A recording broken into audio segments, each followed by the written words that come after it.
నమస్తే, నేను మీ నగేష్. నగరి నియోజకవర్గంలో ఇన్ఛార్జ్ మార్పుకు సంబంధించి గత కొంతకాలంగా వైఎస్ఆర్ కాంగ్రెస్ పార్టీలో జరుగుతున్న ఒక ఏదైతే ఆందోళన ఉందో దానికి తెరబడిన వాతావరణం కనిపిస్తూ ఉంది.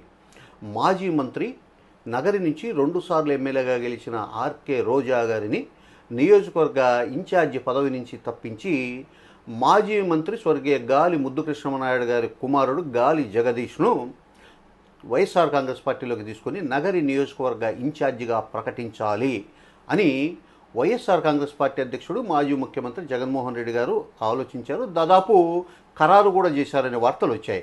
సో అప్పుడు రోజా గారిని ఏం చేయాలి అనే ఒక ఆలోచన వచ్చినప్పుడు రోజా గారిని చిత్తూరు నియోజకవర్గానికి పంపించి అక్కడ వచ్చే ఎన్నికల నాటికి ఆమెను ఎమ్మెల్యే క్యాండిడేట్గా ప్రపోజ్ చేసి ఎమ్మెల్యే క్యాండిడేట్గా ఎక్స్పోజ్ చేయాలని ఒక ఆలోచన చేసినట్లు కూడా వైఎస్ఆర్ కాంగ్రెస్ పార్టీలో పెద్ద ఎత్తున చర్చ జరిగింది. ఈ చర్చ అయితే జగన్మోహన్ రెడ్డి గారి దగ్గర 100% జరిగింది. ఈ సమాచారాన్ని పార్టీ హైకమాండ్ రోజా గారికి చేరవేసి జగన్మోహన్ రెడ్డి గారి దగ్గరకు వచ్చి మాట్లాడుకొని రోజా గారి సమక్షంలోనే గాలి జగదీష్కు వైఎస్ఆర్ కాంగ్రెస్ పార్టీ కండువ కప్పి ఆయన్ను నగరి నియోజకవర్గ ఇన్ఛార్జిగా ప్రకటించాలని చెప్పేసి ఒక ప్రోగ్రాం అయితే పెట్టాలని చెప్పేసి ఆలోచించారు. ఈ విషయం తెలియడంతో రోజా గారు తీవ్రంగా ఆవేదన చెందారు. పార్టీ కష్టకాలంలో ఉన్నప్పటి నుంచి, అంటే నేను జగన్మోహన్ రెడ్డి గారు పార్టీ పెట్టినప్పటి నుంచి పార్టీలోనే ఉంటూ వస్తున్నాను. తనకు ఎన్ని ఇబ్బందులు అవమానాలు ఎదురైనా కూడా నేను పార్టీలోనే కొనసాగుతూ పార్టీ కోసం పనిచేస్తున్నాను. గడిచిన ఎన్నికల్లో వైఎస్ఆర్ కాంగ్రెస్ పార్టీ నాయకులుగా చెప్పుకొని పదవులు పొందిన వారందరూ కూడా తనకు వ్యతిరేకంగా పనిచేయడం వల్లే తాను ఓడిపోయాను అని చెప్పేసి రోజా గారు తీవ్రంగా ఆవేదన చెందారు.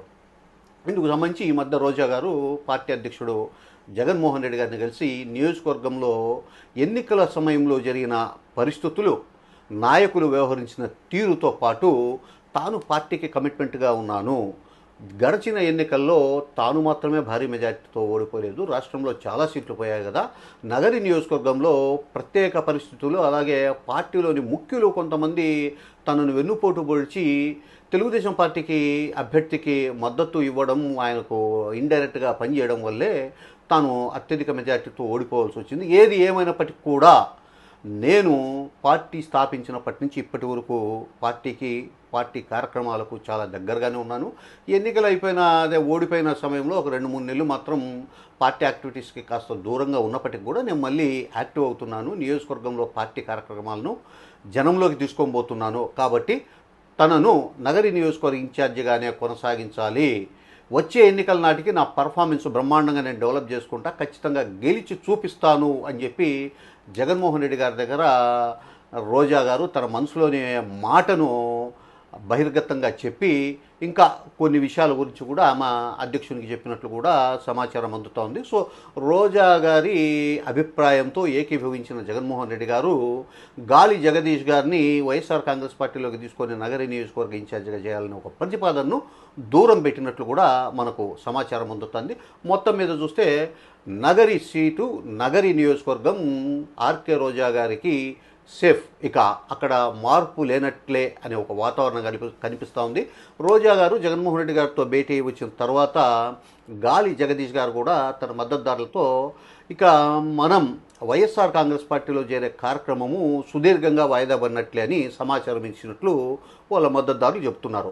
భవిష్యత్తులో నియోజకవర్గాల పునర్విభజన జరిగి నగరి నియోజకవర్గం 2గా ఏర్పడితే, అంటే కొన్ని మండలాలు ఒక నియోజకవర్గం, కొన్ని మండలాలు ఒక నియోజకవర్గంగా ఏర్పడితే అప్పుడు మనం వైఎస్ఆర్ కాంగ్రెస్ పార్టీలోకి ఎంటర్ ఇచ్చి రోజా గారు ఏ నియోజకవర్గానికి ప్రాతినిధ్యం వహించాలనుకుంటున్నారో అది కాకుండా ఇంకొక నియోజకవర్గం నుండి మనం రాజకీయం చేసే అవకాశం ఉంది, అక్కడి నుంచి పోటీ చేయవచ్చు. అంతవరకు మనం వేచి చూడడమే ఉత్తమము, వేచి చూడడమే మంచిది రాజకీయంగా మనకని చెప్పేసి గాలి జగదీష్ గారు వాళ్ళ మద్దతుదారులకు చెప్పినట్లు అత్యంత విశ్వసనీయ వర్గాల ద్వారా మనకు తెలుస్తోంది.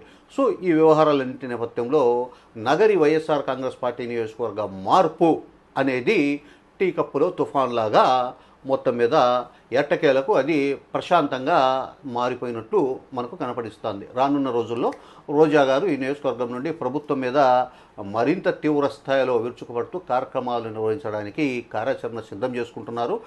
రాబోయే రోజుల్లో భవిష్యత్తులో కూడా తన నియోజకవర్గానికి తాను ఎక్కడి నుంచి ప్రాతినిధ్యం వహించాలనుకుంటున్నానో అక్కడ ఇంకొక నాయకుడిని తీసుకొని వచ్చి ఇన్ఛార్జిగా ప్రకటించే ఒక పరిస్థితి తలెత్తకుండా తన కార్యక్రమాలు ఉండబోతున్నాయి, తను మళ్ళీ ఏ రకంగా యాక్టివ్ కాబోతున్నానో పార్టీ అధ్యక్షుడికి, పార్టీ నాయకులకి చూపించబోతున్నాను అని రోజా గారు తన మద్దతుదారుల వద్ద చెబుతున్నారు. జగన్మోహన్ రెడ్డి గారిని కలిసి వచ్చిన తర్వాత రోజా గారు బాగా యాక్టివ్ అయిన వాతావరణం కూడా కనపడిస్తూ ఉంది. నమస్తే.